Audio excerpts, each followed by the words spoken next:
Hello everyone, welcome back to the channel and back to Beacon Pines. So last week, I picked struggle at the charm to kind of go back and redo our, I guess, story because we wound up dying. Or Luca in a sense wound up dying. And it actually was an alternate kind of like timeline where we wound up not actually going to the warehouse with Rolo. We went by ourselves and picking struggle actually got us free from the person, and we left and we ran into Beck, which we found out that we don't know because we met Beck in the other timeline. So that was kind of freaky. And then I think we ended off where we are now going to Beck's house to have dinner with her family, because she kind of lied and said that she met us like as a friend, but she didn't really know us. But yeah, so if I remember correctly, that's kind of where we left off. We are continuing with chapter 4. Dinner with the Moodwills. Yep. Ilona Moodwill was worried about change. A gardener at heart, she understood the necessity of change, relied on it even. But there was a difference between the controlled world of her plants and this cluttered cottage in a strange town. Almost done. Nellie was a blur of activity, digging through boxes.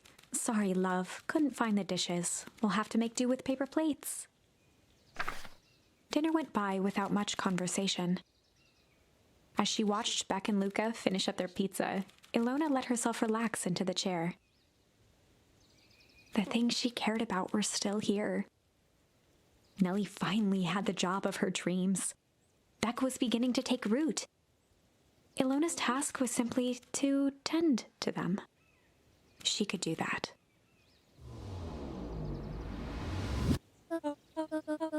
So Luca, tell us a bit about yourself. Where do you live? Oh, I live with my grandma over on the other side of the river. Your grandma? Where are your parents at? Beck, manners. That's all right. My dad passed away in an accident at the fertilizer plant 6 years back. Oh dear. My mom's been missing for a few months now. Like missing? Luca's eyes were fixed to his plate, pushing a chunk of pineapple around with his finger. Nellie was the one who eventually broke the silence. Luca, how did you like the pizza? Oh, it was good. Very good. Normally we'd have put more effort into dinner. Ilona nervously gestured toward the boxes.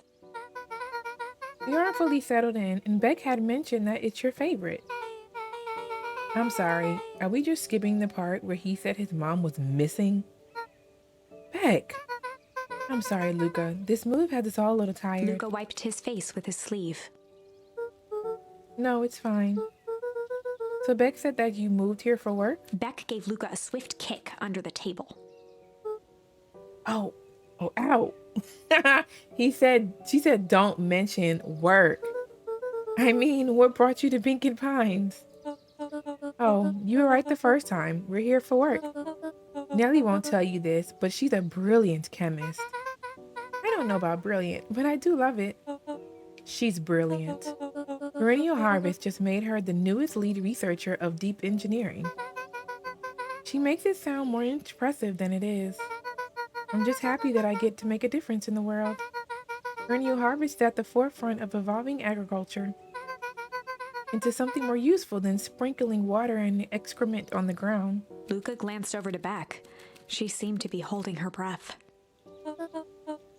What Nellie means, Luca, is that there are different ways to grow plants. Oh, they about to get into a fight. Yeah, some people talk to their plants and hope for the best.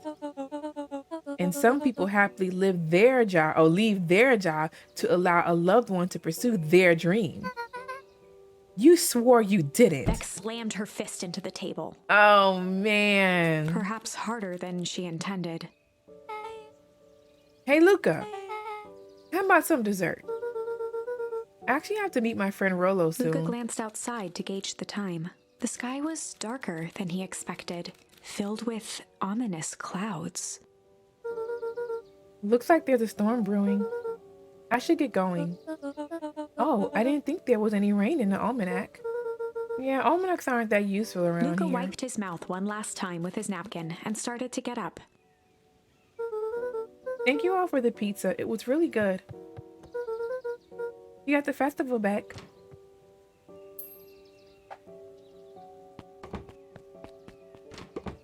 Wait up.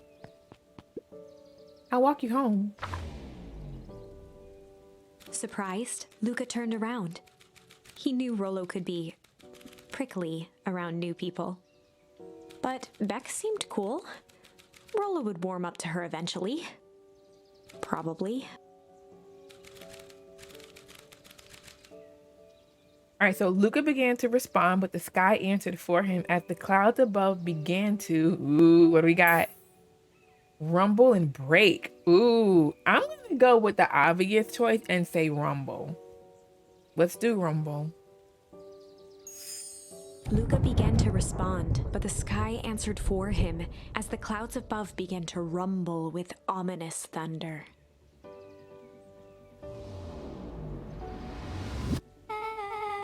You sure we can make it home before this storm kicks off? Luca surveyed the roiling clouds. I'd say the odds are good. Maybe you should stay here and I'll just make a break for it. At that moment, the heavens opened up, unleashing torrential rain.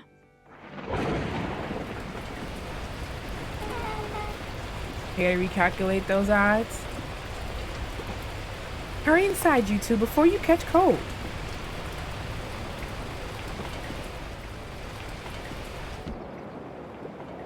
Luca, Nellie will keep trying to reach your gran on the phone. In the meantime, you two hold tight. Sorry, not much to do up here. Most of my stuff is still in the boxes. Mind if I poke around? Be my guest. Ooh, it's us. All right. Luca squinted into the eye hole of the microscope. This looks wild. What is it? Gum. Gum. Luca adjusted the slide with his fingers to get a better look. I'm tracking the structural integrity of gum with increasing amounts of chewing. Chewed that one for 47 days. Luca wiped his hand off on his sweater and gave a nervous laugh. It's weird, I know. Beck looked down, timidly tapping the ladder with her feet. You think it's weird, don't you? A little. But weird can be cool. I got honest. Yeah, it's like, yeah, a little, but you know, that's cool. Put the flowers first. Luca bent down to examine the bouquet of wilting flowers. Judging by the odor, they were well past their prime. Ooh, pungent. Yay, we got a charm. He flipped open the attached card. Happy trails from Coach Walker and all of Fairview Condors. Boy, you weren't kidding about poking around, huh? Oh, sorry. Was this from your old school? The most recent one, yeah. Some schools gave me going away cards. Some did flowers. When they're really trying to feel good about themselves, they do both. But you moved a lot. Yeah, that's the thing with having a brilliant parent. There's always a better job somewhere else. These flowers would last longer if you put them in some water. That's the sort of thing I would do if I cared. Well, you care enough to keep them, is all. Oh, wow. Ro and I have a radio just like this at the treehouse. Probably not exactly like this one. My mom and I tore the whole thing down to the bolts. Fitted it with some state-of-the-art vacuum tubes. She seems pretty awesome. She gets carried away sometimes. I think she feels guilty for working too much. When she does have time for me, she showers me with high-tech overcompensation. Luca flicked at one of the toggles. I bet you can get all sorts of stations on this. Not out here in the boonies. You wouldn't believe the stuff I could pick up back in the city. Around here, it's all farm reports and static. Aw, shucks. Luca, can I ask you something? Of course. Dang, didn't that hurt? I'll be honest. That hurt more than I expected.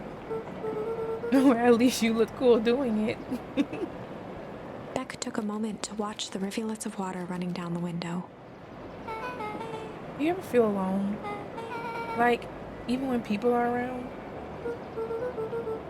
Well, Rolla can be pretty absent-minded sometimes. I'm serious. Does it ever feel like your family doesn't care what you want? I didn't used to feel that way. I know Gran loves me, but sometimes when she looks at me, it's like she's looking at a problem. Luca took a deep breath, exhaling slowly. I know the feeling. How do you deal with that? I guess I haven't yet. One thing my dad told me when I was little, don't hold a grudge, especially against yourself. If you try to hold it all in, you're gonna pop. So then, what do you do when you don't know what to do? Dad never got to that part. Something I figured out on my own though. You gotta do something, anything. Here. What are you doing? I don't know, something. We're gonna register our complaints with the storm. Listen here, you miserable universe. Stop jerking me around. I just want things to go back to the way they were. Everyone tells me it's gonna be alright, that things are gonna change. Luca let out a feral scream that echoed into the night. Every time something changes, everything gets worse. Screw. Oh, screw this town. Whoa. Let me try. Moving sucks. I hate it. I hate that I hate it. Why can't I just deal with it and be happy for my mom? Why can't we just stay somewhere? Where? Her voice dropped to a trembling whisper. Just want to be a normal kid. Beck brushed off her shirt and straightened up. There. Wow, I actually feel a little better. As abruptly as it began, the storm abated. Thanks. I needed that. Me too. I should head out before the rain starts up again. Sure, I'll walk you out. Them some grown, mature kids. See you and Rolla at the festival? Sounds good. Luca, don't let the universe jerk you around. Beck gave Luca a light thump on the arm before heading in. Chapter 5. Wow, that was so like, I don't know, like it was just so real, you know? It really was. But we're gonna keep going because I've only been recording for about 13 minutes. Might be a longer one, but we'll see. Friendly Feud. The air was heavy with the hard rain's residue. The smell of wet things. Despite his dreary surroundings, Luca felt at peace. He'd never shared those details about his dad with anyone. Not even Rollo. But it's not like this changed anything. Rollo was still his best friend. So, all right. So I'm predicting they gonna get up with Beck. Beck gonna mention something. Rollo gonna be like, you ain't never told me that, and we best friends. What's up, dude? Watch. I bet you. Adding Beck to the group would help balance things out. Everything's better in threes. This is what Luca told himself as he headed to the treehouse. Catch up with Rollo at the treehouse. All right, let's go.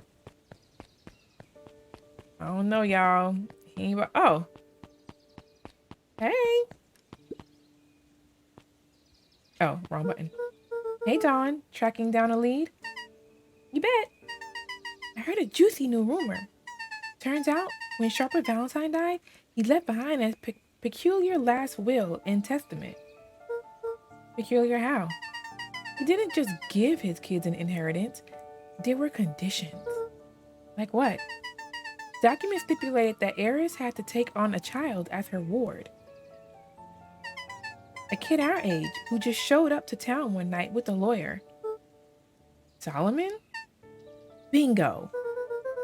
So Eris was forced to take care of him? Yep, or she would have lost everything. Why would Sharper care so much about some random kid? Rumor has it, old Sharper sold some wild oats. Sorry, y'all. That explains why that explains the way Eris treats him. Poor Solomon. How did you find all this out? A good reporter never reveals her source, Luca. Oh, child, she said soiled them wild oats.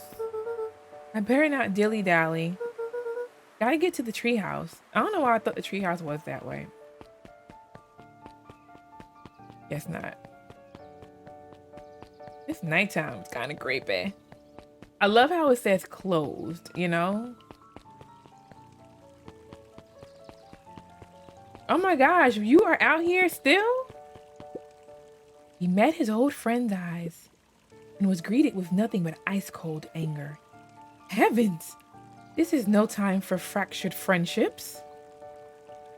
She is not thinking about me.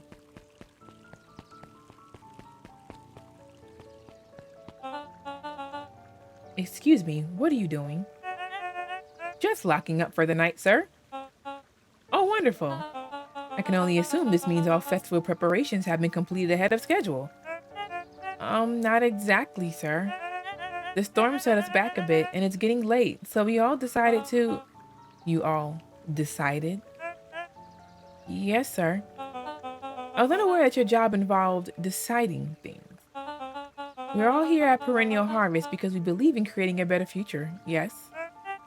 Yes, sir. Very much, sir. Do you want to be the one to tell the town that we failed them? No. That we gave up because there was a little rainstorm and we all got sleepy? Of course not, sir. Good. Then it's decided. Yes, sir. We're woke and the task is done.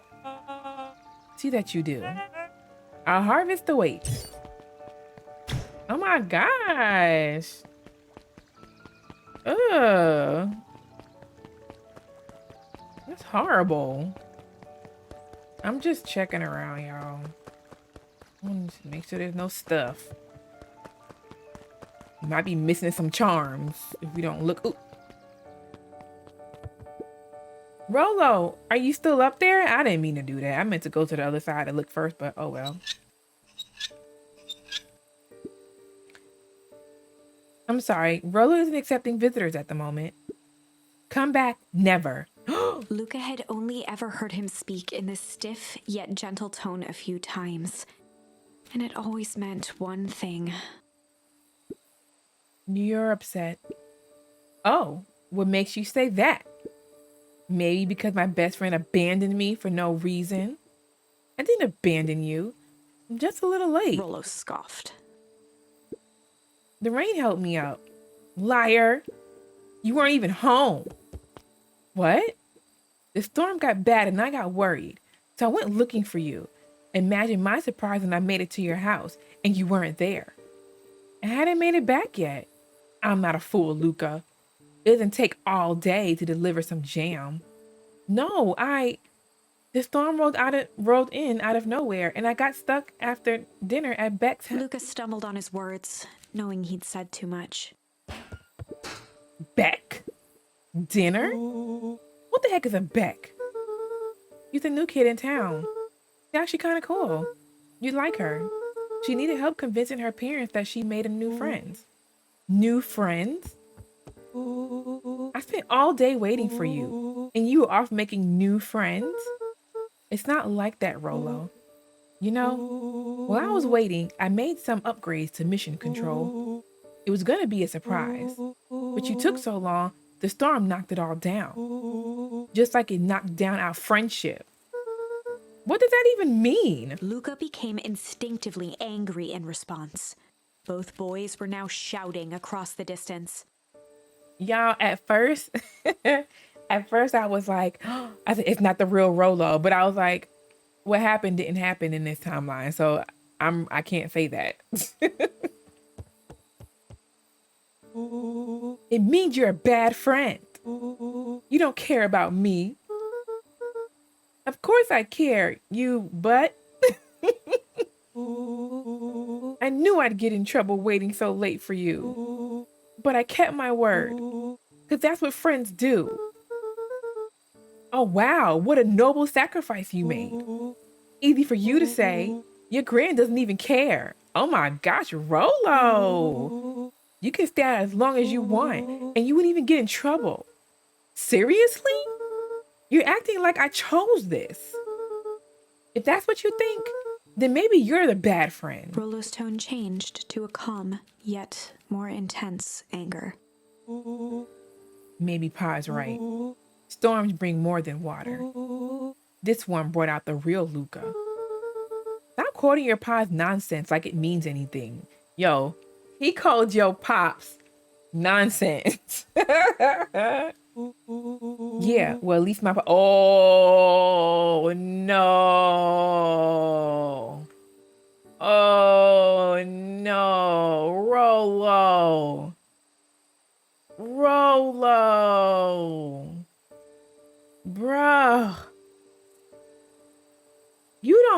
I don't care how mad you are. You don't do that to your friends. Wow. I'm sorry. All right. Yeah, well, at least my pa is still around. The words hung in the cold night air. Oh, Rolo's stomach dropped, knowing he'd yes. crossed a line. Yes. You have crossed the line. You have crossed it and went over it with a daggone bold black Sharpie. But I don't know what that was supposed to mean, but it's what I thought of. Luca, good night, Rolo. Oh my gosh. Dang it.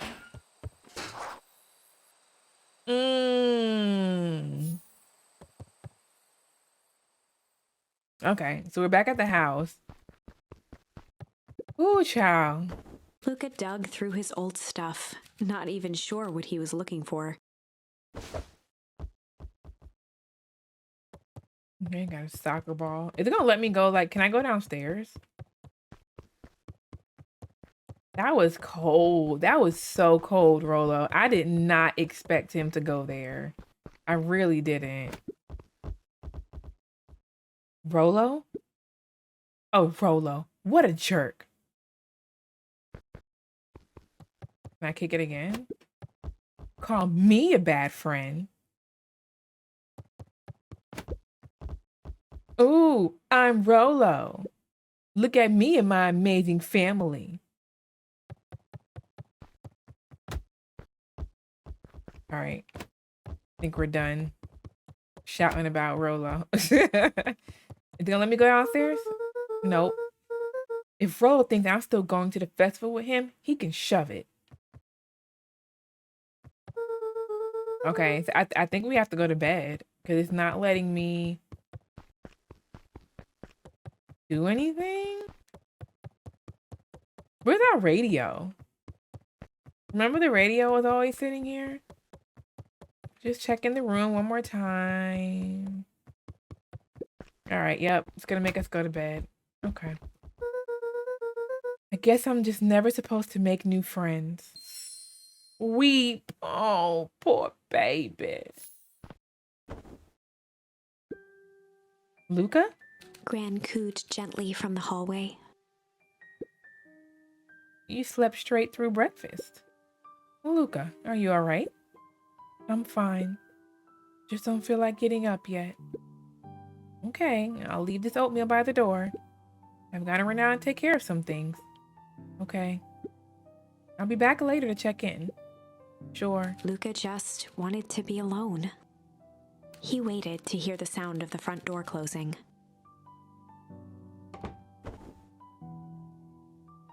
Okay. We are up again.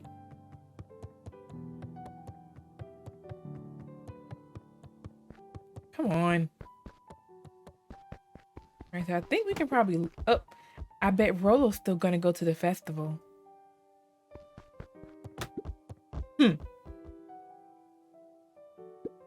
He's gonna be miserable.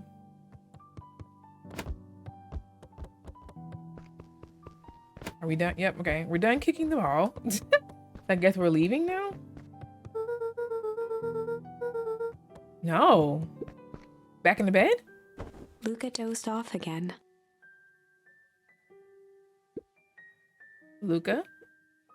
I see you didn't eat your oatmeal. Wasn't hungry. Well, just in case you get hungry, I'll leave a sandwich here too. Thanks. Rolo came by. What did he say? He wanted to talk to you. What did you say? I told him you weren't feeling well. Good. So your plan is to just sit in your room all day? Pretty much. Well, I need to pop away again for a minute. If you decide to end your pity party and go outside, I think it'll do you some good. Noted. Luca still couldn't bring himself to go out. Besides, if he ran into Rolo, he'd have to actually confront the situation. I'll admit, Rolo messed up and he's trying to reconcile. Like, how many, like, let's be real quick. I know this is gaming, but let's think about this. How many people mess up and they know they was wrong, but hold out and still don't try to reconcile? You know what I'm saying? So I commend Rolo for that, for even coming by. That was brave. There's never anything interesting at the festival anyway. Oh, I gotta kick it up there. The Adventures of Hank Atomic. The complete first volume. Luca carefully opened the cover and began to read. Rolo had received it for his birthday. A special hardcover edition with behind-the-scenes commentary and bonus art. Rolo cherished it, but asked that Luca keep it at his house. Luca wasn't sure if it was because Rolo didn't trust himself with it, didn't trust his sister around it, or just wanted an excuse to come hang out at Luca's more often. Whatever the reason, Luca didn't mind. But it had stayed right there where Rolo had stashed it ever since. Now, at the foot of his bed, Luca lost himself in the pages. He'd read it all before, but at this moment, it somehow felt sentimental. He was well into issue number 5 when he heard soft footsteps from the hallway. Luca? Another little friend came to see you. A girl named Beck Moldville. She said you met Saturday? What did she say? Is she here? She was just dropping by. I told her you weren't taking visitors today. Oh, she seems nice. Yeah. You had a fight with Rolo, didn't you? Can I come in? Maybe later. All right then. I'll leave dinner on the kitchen table, in case you want a bite before bedtime. Without realizing it, Luca had pouted away the entire afternoon. He once again felt the weight of it all and allowed his weary eyes to close. Luca stood in a vast black expanse. He looked up at his father standing beside him. Walt was working a straw at the bottom of a fountain glass, trying to collect the last bits of milkshake. Dad, where are we? Taking a final loud gurgling sip, his father peered up from the glass. He jangled the straw playfully with a warm smile, then lifted the empty glass as if to point into the darkness. The source. Luca's eyes followed his father's gesture. In an instant, he was sitting in front of a blazing campfire. Across from him sat a large figure in a yellow hazmat suit. The figure's voice was a scratchy echo. Well, if it isn't the man of the hour, make yourself comfortable. Luca held his shivering hands over the flame to warm himself. It doesn't work that way here. Their yellow-gloved hand pointed to the base of the flame. It's a cold flame, see? Luca peered at the base of the fire. It wasn't wood that was burning. It was Beacon Pines itself. What in the devil? Tiny buildings, freezing and crumbling as they were consumed by flame. Luca could see small shadows moving in the burning city. People. Luca leapt to his feet. We've got to help them! The figure gave a dismissive wave of their hand. Why waste energy helping people who can't even help themselves? The figure bent down to examine the panicked crowd as they desperately tried to stop the flames. They only care about what's right in front of them. Not like us. Luca's voice was a trembling whisper. Us? The figure slowly stood up, grabbing its helmet with both hands. With a jolt and a twist, the suit emitted a gasp. Like that. A cloud of torpid mist escaped, slowly revealing the face within. Luca's own face looked back at him. Older, worn, distant. The sensation was oddly familiar, as if he'd caught his own reflection by surprise in the mirror. The doppelganger smiled. I tried to help once. He gestured towards his face. And all it got me was this. Luca staggered back. You aren't me. Luca felt a hand catch his shoulder. His father was there again, beside him. Every choice sets us on a path. This is the end of one of your paths, son. What? Luca watched his older self shake its head ruefully, its face twisting into a cruel grin. Welp, Dad, if you wanted him to see this, far be it from me to disappoint. Luca watched in shock as the figure took a confident step forward and plunged into the flames. In a flash of cold light, he was gone. What does all of this mean? Luca felt a reassuring squeeze on his shoulder. Just remember, why we choose matters just as much as what we choose. Luca woke up to see a hazy figure at the foot of his bed, silhouetted in the morning sun. No? No, dear. It's only Gran. Luca rubbed his eyes. The kind, concerned face of his Gran came into focus. How are you feeling? Fine. Anything you want to talk about? I don't feel like talking. That's just as well. How about you sit there and listen a bit? Whatever you and Rolo fought about doesn't matter. But Gran silenced Luca with a gentle pat on the leg. Fights between friends happen. What was said doesn't matter. The important thing is that it's not the last thing you ever say to each other. But he said stuff about Dad. Well, do you think he meant it? No. He was just mad. And did you mean any of the things you said to him? No. Good. One must appreciate friends in their best moments and accept them in their worst. Accept, Now get your little butt out of bed. The festival's today. You don't want to miss that, do you? I guess not. Seemed like a good opportunity to make amends with Frollo, doesn't it? Luca gave a reluctant nod. So buy him a corn dog and apologize. But he's the one that... Did I just say? Buy him a corn dog. That's a good boy. Everything's better with corn dogs. I don't like corn dogs. I need to get going now. Got some last minute festival business to take care of. I'll come find you at the fountain a little after lunch. All right. I love you, Luca. Love you too. Luca took a deep breath. That's what's up, Gran. Okay. Chapter 6. All right, y'all. That was good. Oh my gosh. Like, that was so deep. I didn't expect this to be that deep.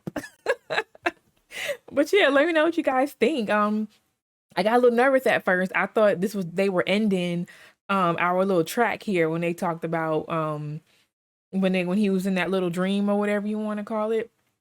I thought they were about to end us, but they didn't, so we're still going. So far struggle seems like it was a good route to go. And I was thinking about it too, y'all. I was like, okay, this game I think they said was about 10 I think they said 10 hours or something like that. I don't know. It was a short amount of hours, but I was like, how does that play out though, depending on the choices that you make? Because could it be longer if you keep picking choices that put you in a dead end and you got to redo certain portions? You know what I'm saying? I don't know. But anyway, as always, let me know what you guys think. I'm definitely interested in what you think so far. I'm thinking I'm going to start like pre-recording a bunch of episodes ahead of time, but like stopping if I get to a point where, like I did last time, where I need you all to like do a poll to pick another track. So we'll see how that turns out. But I'm thinking about doing that just to make sure I don't fall off, especially with the holidays coming. You know, things get extra busy. But anyway, all right, y'all. Well, that's gonna be it for this episode. I do hope you enjoyed it. If you did, please give it a big thumbs up, comment, and subscribe. If I see more, I'll talk to you all later. Bye.